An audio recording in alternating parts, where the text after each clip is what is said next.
Anong ganap sa mundo ng showbiz? Ibinahagi ni Starstruck alumnus Jessie Corcuera sa kanyang mga taga-subaybay ang kanyang desisyon na magbuntis. Si Jessie, na kilalang isang transman, ay nagsabing natagpuan na niya ang kanyang matagal nang hinahanap na tawag matapos makipagayo sa kanyang partner na si Cams. Ayon kay Jessie, matagal na niyang plano ang sumailalim sa in vitro fertilization o IVF noong 2018, ngunit naantala ito dahil sa mga hamon sa kanyang pinansyal na kalagayan. Matatanda ang noong 2021, nagulat ang kanyang mga fans nang ipahayag niya ang kanyang pag-transition bilang isang transman. Hanggang sa bumalik sa buhay ko si Cams pati ang mga bata. Naisip kong parang sign na yata ito ni Lord sa akin. Baka ito yung warm-up niya para sa akin kung paano ako magiging magulang soon. Sa pagtayo ko bilang tatay ng mga anak ni Cams, maraming naging realizations. Isa na dun yung baka may chance pa pala akong magkaroon ng sarili kong anak.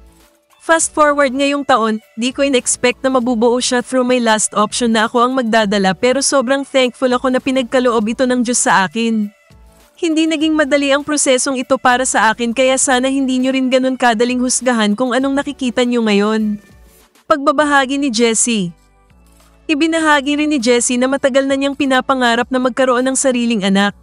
Si Jessie ay naging bahagi ng Starstruck ng GMA Network noong 2006 kung saan kasabayan niya sina Alger Abrenica, Chris Bernal, at Paulo Avellino.